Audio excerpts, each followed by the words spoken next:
Welcome back, everyone. Hope you had a nice lunch break. I would like to announce a panel with the topic how gender imbalance is holding back the future of AI. And I would like to introduce our dear panelists. Olga Mirkovic Maksimovic, Chief Operating Officer at Video Bolt, is our first panelist. Then Slobodan Markovic, Digital Advisor at UNDP.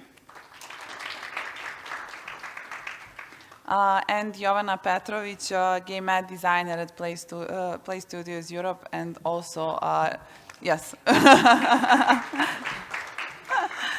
I wanted to mention her second affiliation as well, but we will start the panel with that because this panel was organized in a lovely collaboration with the Association of Women in Data Science. So, Jovana, please tell us a few words about the association first. Sure. So firstly, thank you for inviting me. It's an honor to be here and present our Association of Women in Data Science. Especially because now we've gone through a bit of rebranding. We used to be Women in Data Science, now we are Association of Women in Data Science.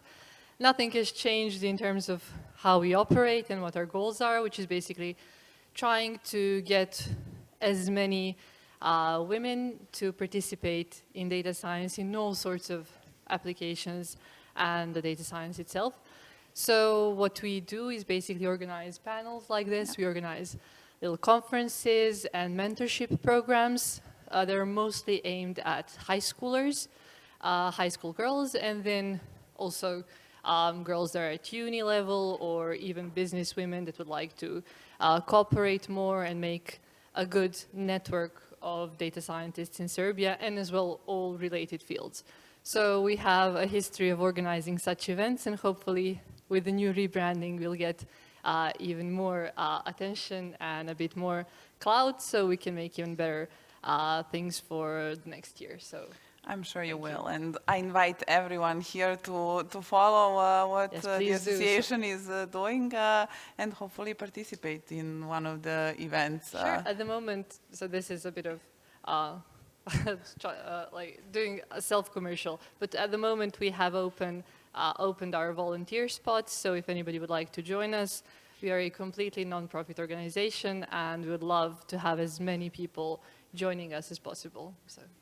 Okay, thank you. So check it out on their social media, and then we also look forward to our future collaboration between DSC and the association. This is actually the second year in a row that we are collaborating, so to many more years.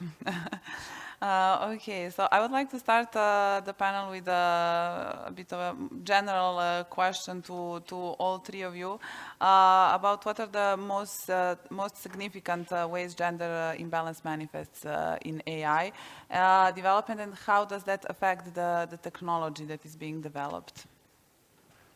So.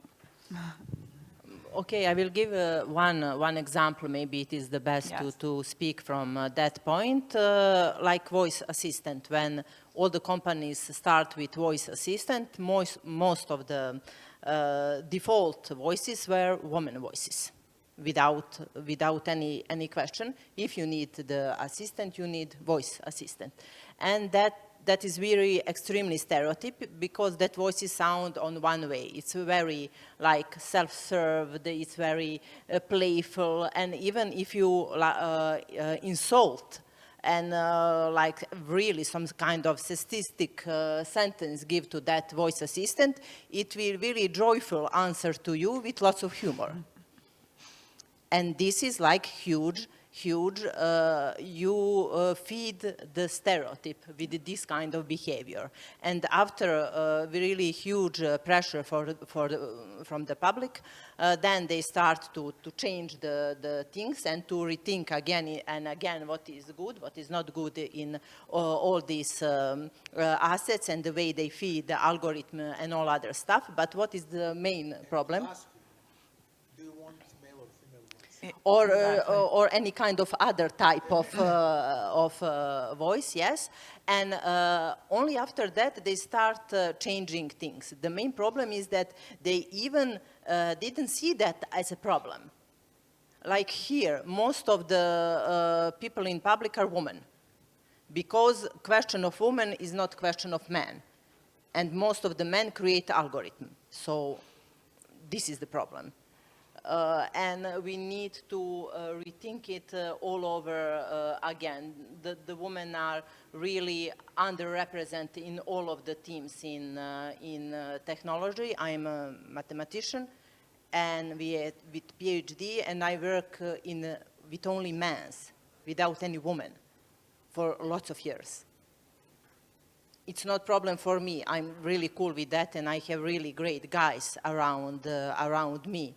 But not all our women are as us, and we make half of the humanity. And you lose half of humanity. And that is the problem. Slobo, do you want to add something as man? A man and a father of 2 girls. Yeah. You know, if before the lunch kicks in and you all fall asleep, you know, remember that the title of this conference is "Change the World Through Data," and if in any sense this really makes sense, it's in AI, because you know it's based on data. It learns from data. So if you want to change the world through AI, then you could, for instance, try, you know, working on biases, which are present in the data sets.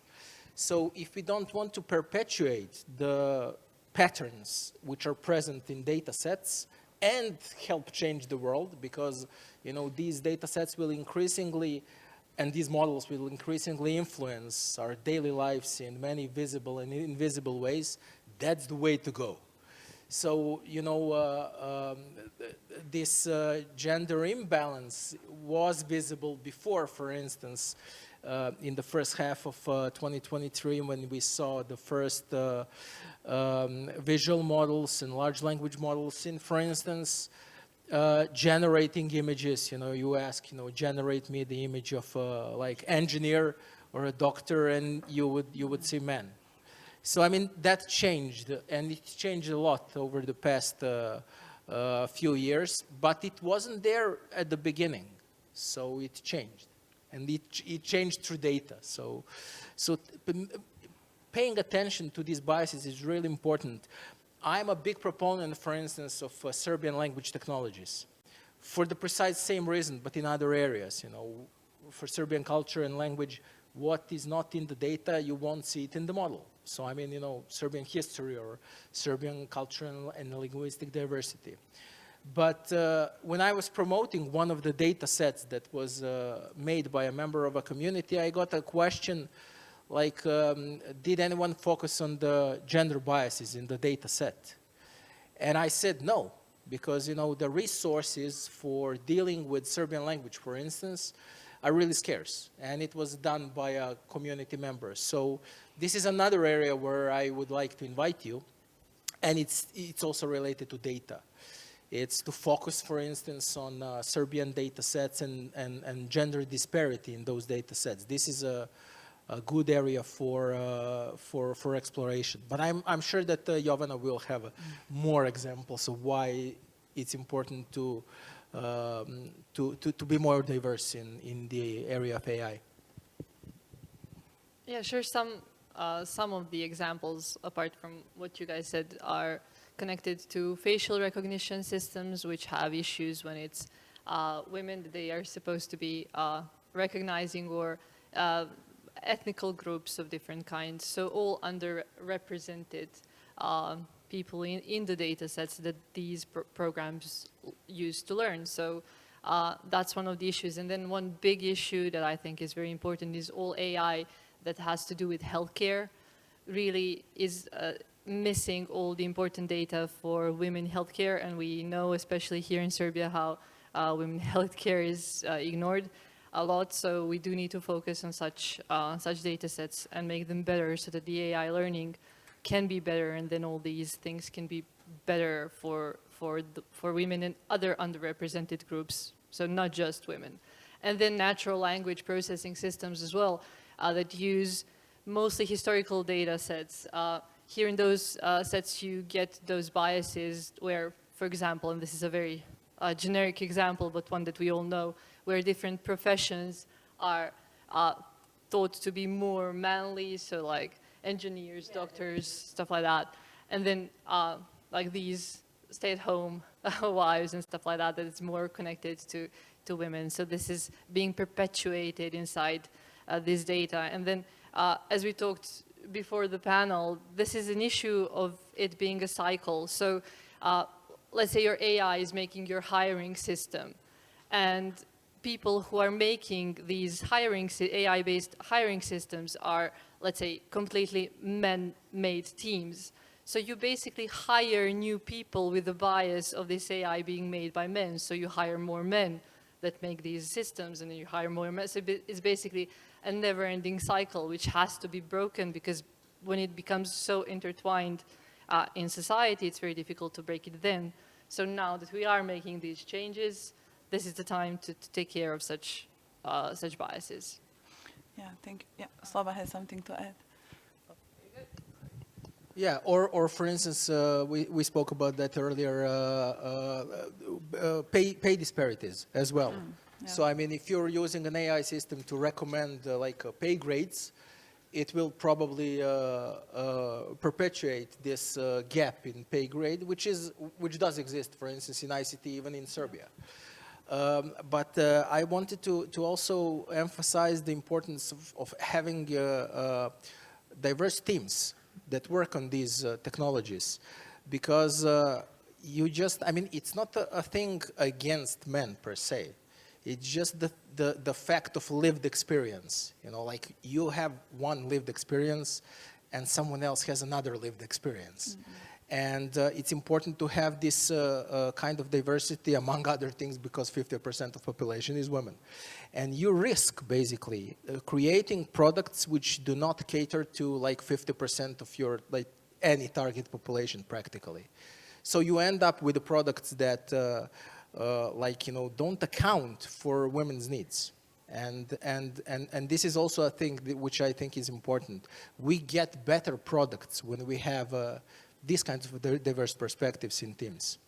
Definitely. One of the examples that always comes to my mind is that one of the first health apps didn't have a period tracker, because everyone that worked on the app, they were all men. So that's what you also, Olga, mentioned at the beginning, that you mostly work, in male teams. Do you think that there is a bias embedded in algorithms as well because of that? Yes, technology is not political agnostic. Yeah.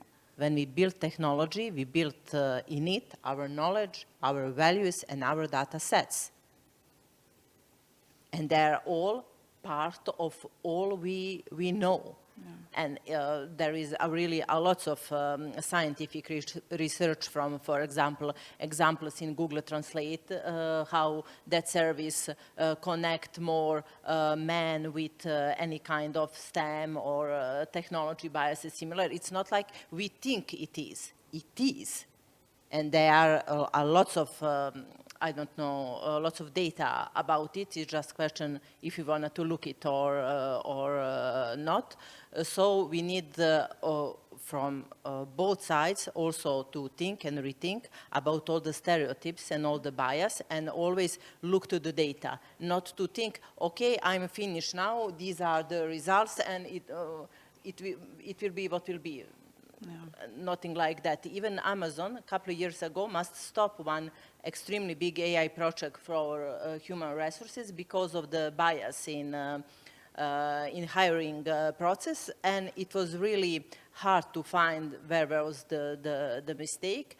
And it seems like, for example, when in curriculum it was like sent as like women football team and similar things, that was completely like this is shit. This is nothing connected to us, and similar things. It's not like black and white. You are a woman and then nothing. More data from curriculum speaks with women voices, or any other groups that are not white men. Yeah. Exactly. Now that you mentioned Google Translate, I remembered when we were preparing for the panel, and I asked Jovana to send me her bio for promotional purposes, and she sent me her bio in Serbian, and so I thought, I'm just going to put it in Google Translate instead of typing it out in English myself. And then the Google Translate, everywhere there was a pronoun, she, in Serbian, he translated it into he, because her bio is, in gaming industry, in AI, in academia as well, and I couldn't believe it. I thought we were past it, to be honest, because we talk about it a lot, we're working on the quality of the data and everything, but no, unfortunately, we're not past it, so there's a long road ahead, but no worries. I translated it myself, so yeah. And now that I mentioned that you're in gaming industry, I mean, it's a creative industry. How does this gender diversity, or lack thereof, you will tell us which one is the case, how does it influence the creative process with AI?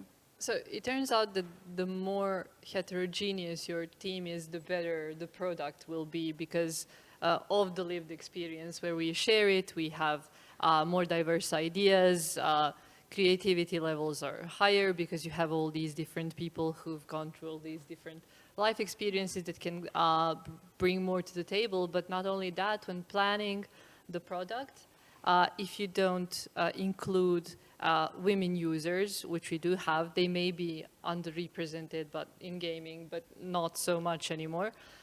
If you don't really use all that data that's available for all the women players, we see a loss of players that are women, because the product is mostly aimed at men. So, and not just only women and men, but generally underrepresented groups. So the more you use diverse data, the more data you collect, and the better you look at that data with as many eyes as possible, that are as divergent as you can find them, the better the product is. So the idea is that you get teams that are made out of whoever you can find. But the problem, for example, in our company was that for some of the teams, for especially developers, we could not get women.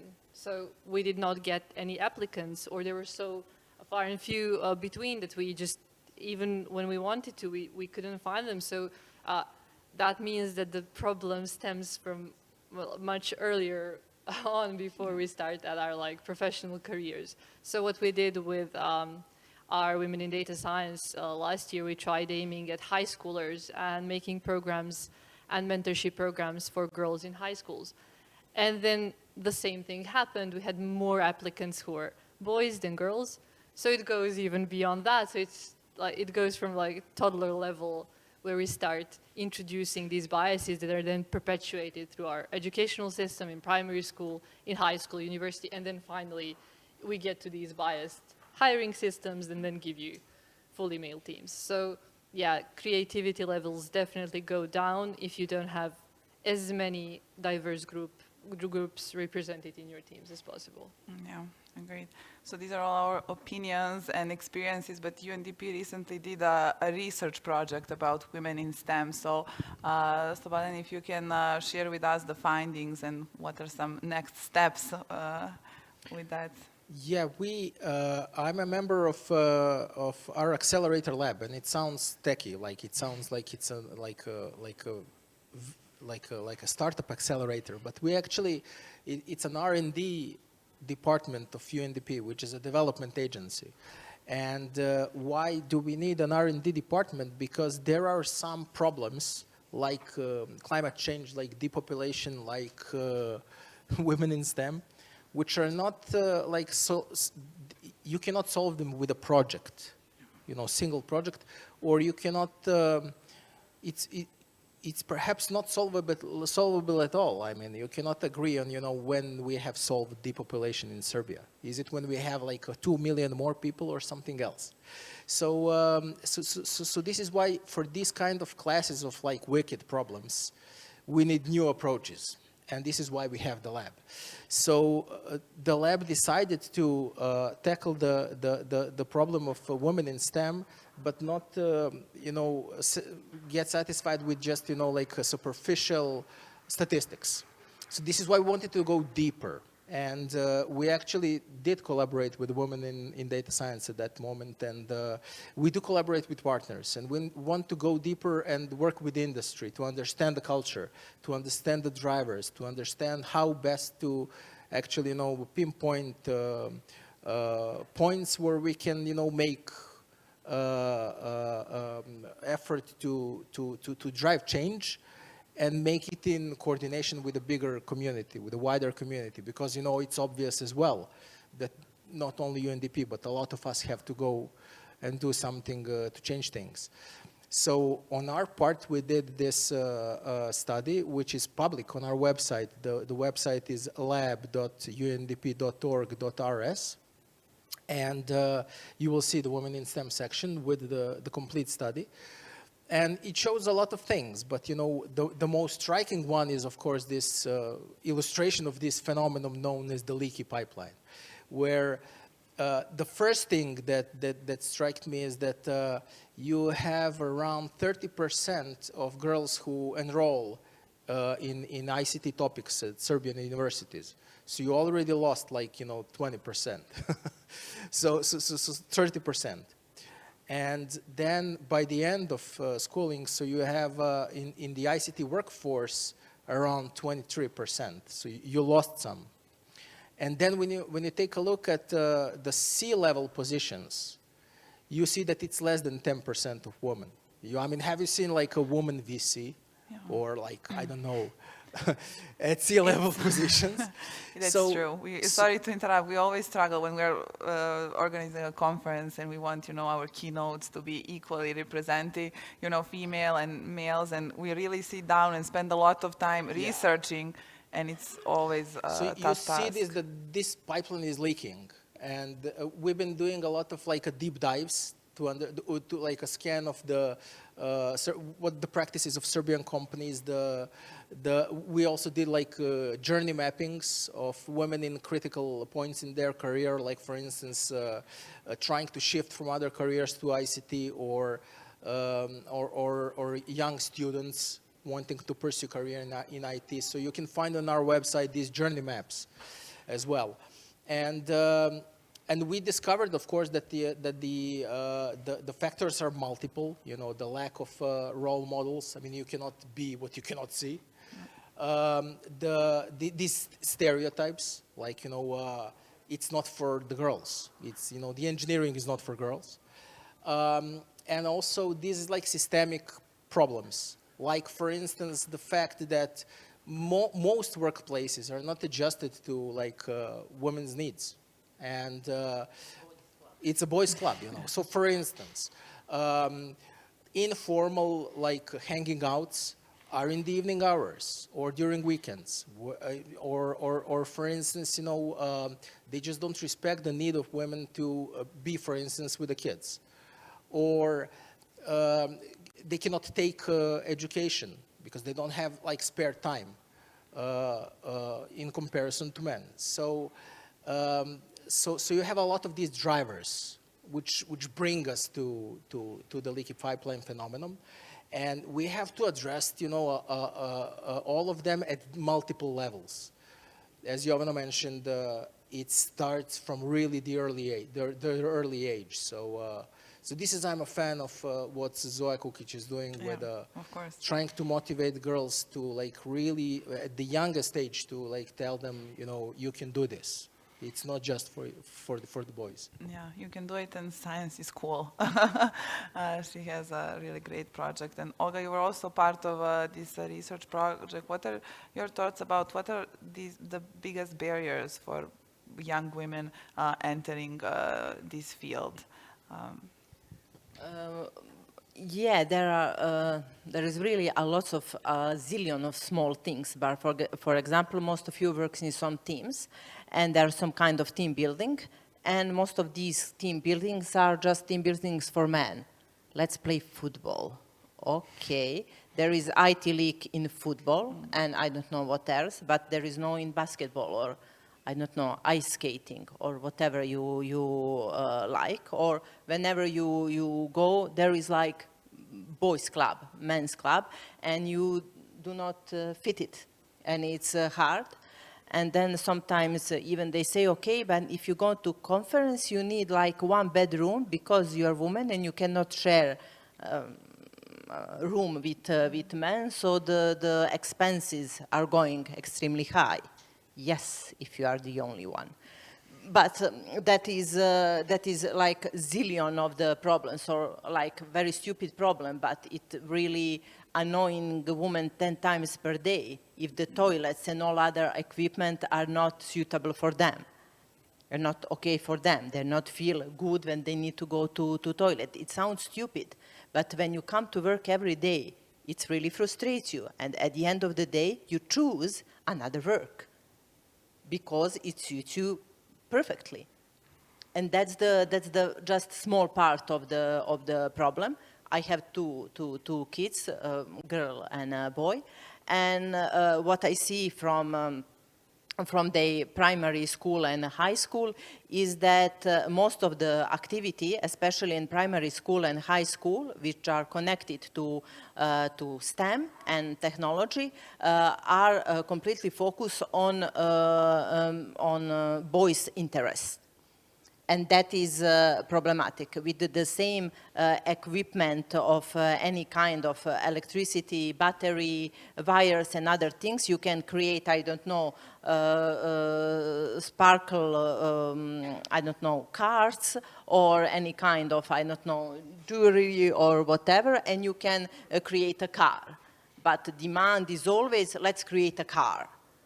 Let's create something else.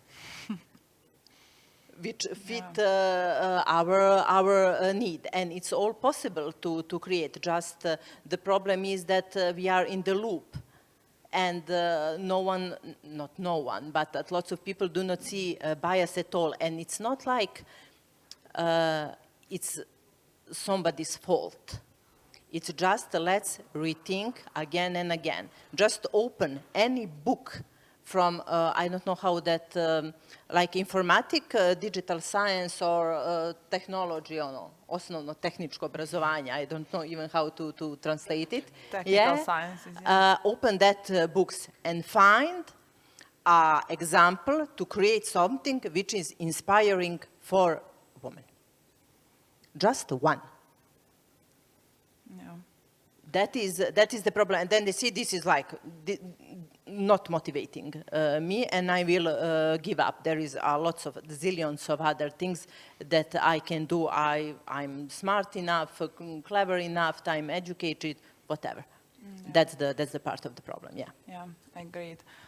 So let's talk a little bit about what we can do to mitigate this and collaborate with different roles, like with tech companies, academia, and government, international organizations.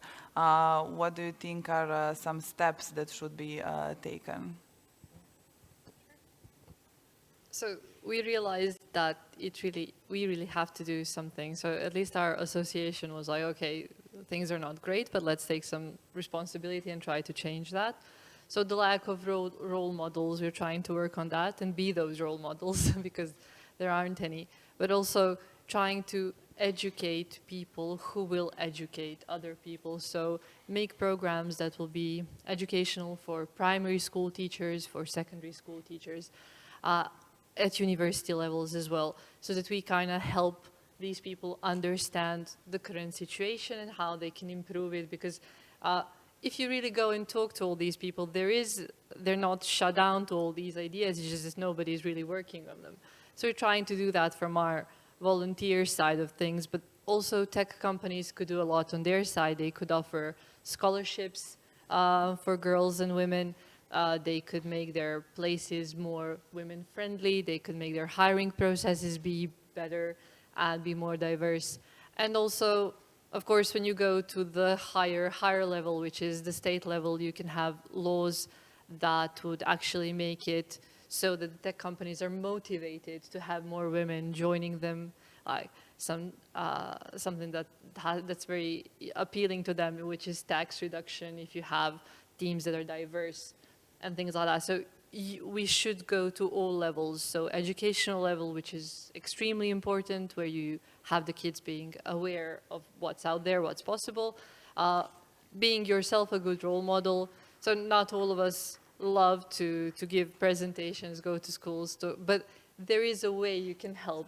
If that's not your preferred way, you could, for example, be a mentor to somebody. You can make your company make a scholarship for somebody. So there are ways that don't necessarily have to be educating people yourself for public speaking, but sort of still being part of the community, which we are trying to do.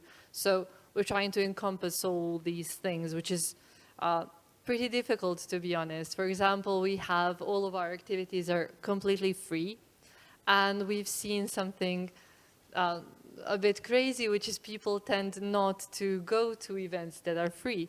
So we're trying to offer as many events as we can and make them very easy to come for everybody. We would even organize transportations for kids who are from other cities and stuff like that. But then we have these issues where people don't want to come because all of our events are free. And parents also being a bit, like wary of these things. So just being out there more, trying to connect with as many people as we can. That's what we are trying to do. But we do need systematic help from big tech companies and help from the state. Yeah, definitely. Do you maybe have something to add? Yeah, I think that Sloba will add some things about government, because they're part of this report, and there is a lot of new laws, especially, and strategies in our country which are not aligned with any kind of diversification, or they do not have any kind of sensitivity of this topic.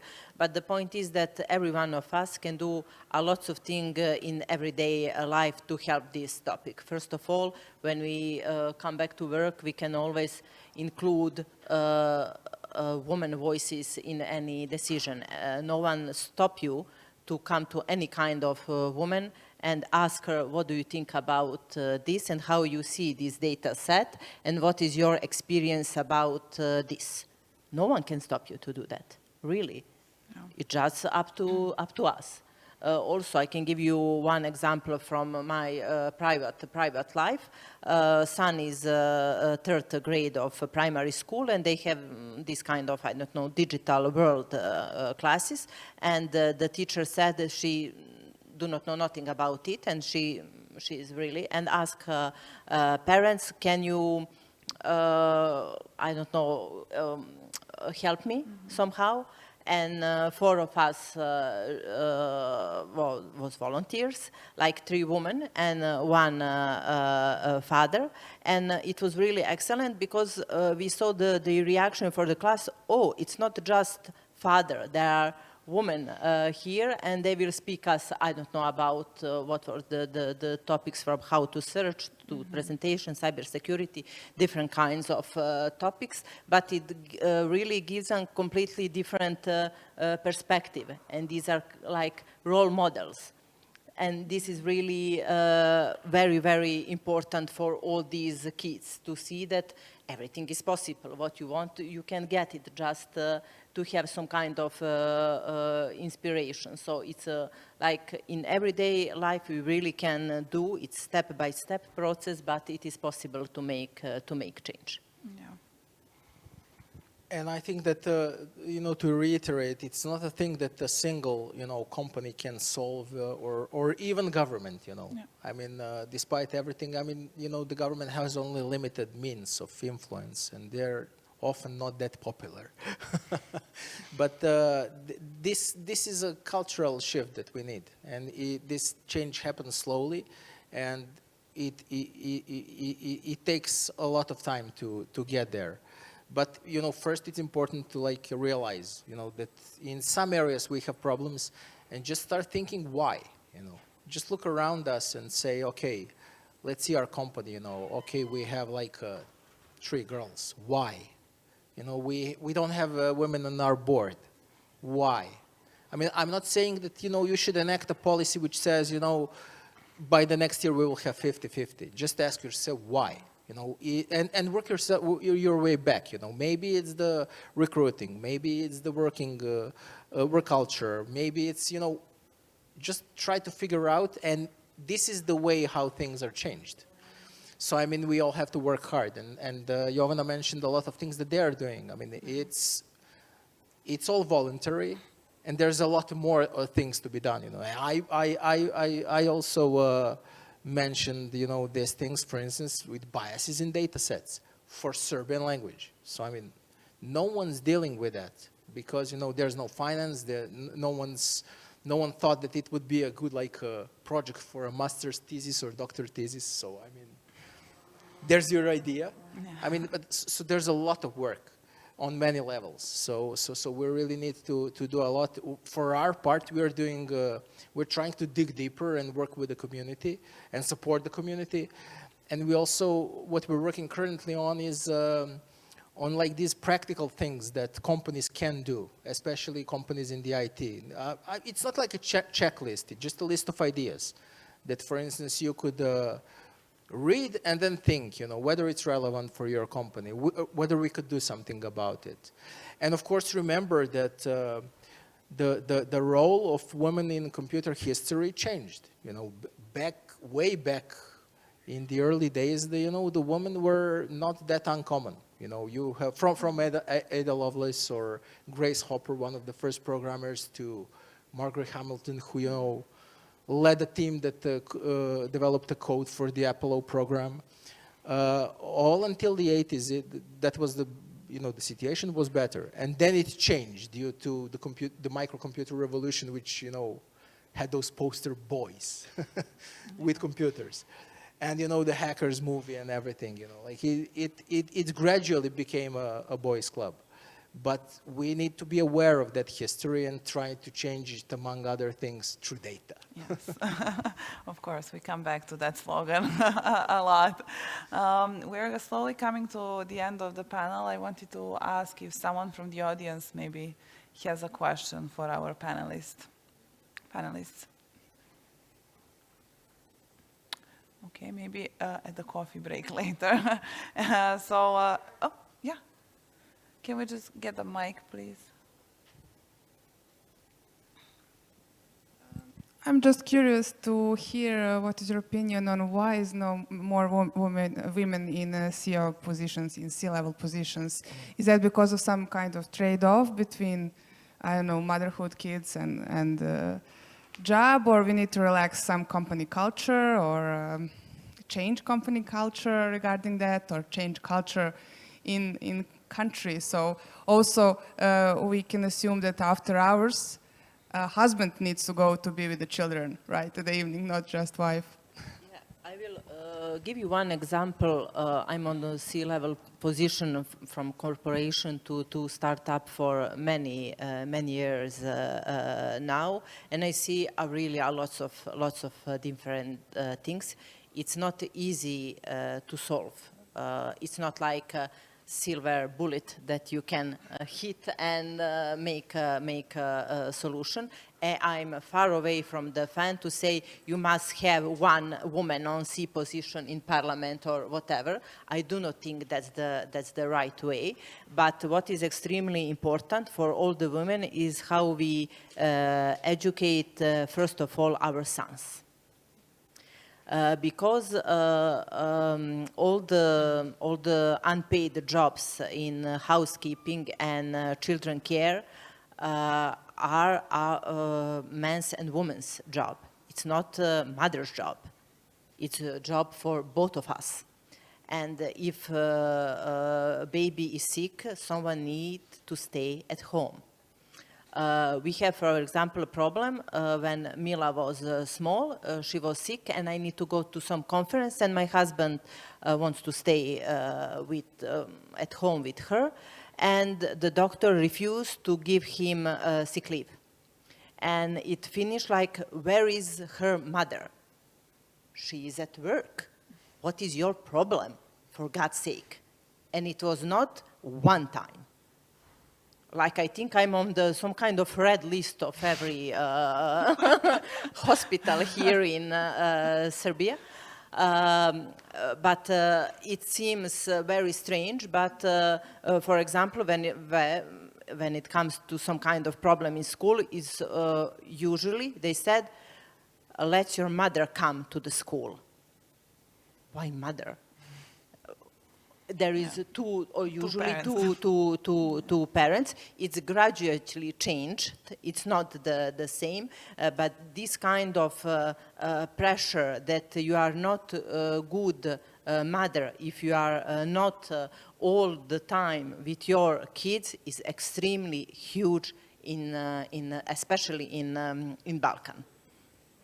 And it's we need to really deal with it, and it's not like a woman's problem, it's problem of all of us, and how we set up the boundaries. Also, what I see, as I already said, I have really great colleagues, and they start to become fathers one by one. They are really excellent fathers, and I am very proud for them, which means that they stay with home where kids are sick and take them to kindergarten or whatever else it can happen, which means they also need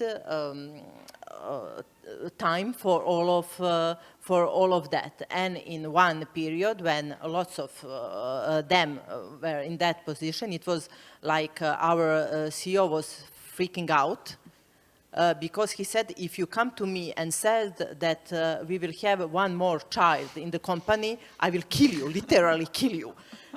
And it was like, and then I figure out it's not about men and women, it's about time. You invest in your family and private work, and they equally freak out if the men doing that. And if there is more men in that position, they will also, in, I don't know, any kind of interview, get the question, you expecting a child or not? Because it's not like they're interested if you expecting a child. This is the time. It's economy question. That is the point. And I think it's absolutely impossible to change over the night. But I expect that my kids will have a better place for living than us. That is my goal, and then I hope that they will took the light and go further in that direction. Yeah. Maybe Jovana, you can add something. No. Okay. That is a very positive note to finish with. Oh, we have one more maybe quick question. And then we'll have to wrap up slowly. It's not a short answer to the question, but Well, this is a complex topic, so there are no short answers. I didn't mention, but there is a difference between men's and women's salary as well. This is really a huge topic, I would say, and very, like, very needs a lot of attention to it. It is and also motivates women as well. So, yeah, this is the only thing. Yeah. We also noticed this in our research as well. I mean, you could take a look at and try looking up this in our report, Women in ICT in Serbia. So again, it's lab.undp.org.rs. And for instance, this gap in Serbian ICT is around 9%, the pay gap. So you know, one of the reactions I heard, that it's due to the fact that more women in tech work on, like positions like HR or finances where, the salaries are lower. But it's not that easy because if you look at the freelancers, for instance, you see the same gap. So it's not only that. And also what we saw during the research is that women also more rarely seek promotions or negotiate for higher salaries. So as for the previous question, it's this gap as well as the lack of women in C-level positions is the final consequence of, this leaky pipeline, which, goes on and on and on. So, it cannot be resolved overnight, and it's a consequence of a number of, bad turns. So it will take time, but it's important that we realize that this issue, you don't need to call it problem if you don't want, but this issue exists. Maybe I can add something. I think that transparency really helps in this area. Here in Serbia, in the last 2 years, there is a lot of public reports about salary, I don't know, in product environment, IT, programmers, designs, and other things. And they all address this gap. And it really helps, first of all of us when we see that, and I see, okay, there is a problem, and I can check in my company or whatever I like what is happening, and also it gives all of you a good position to negotiate or to give you a wind to start at least this kind of conversation on company level. So as more data are transparent, in compliance with GDPR and all other things, of course, it will be much easier for us to see any kind of bias and any kind of problems and to address them. Yeah. Yeah, well, thank you. I think we can talk for days about this topic, but unfortunately we have to wrap up and give the stage to our next speaker. I would really like to thank all three of you for being here and discussing this important topic, and we'll definitely continue the work on all the fronts. So thank you, and thank you for listening.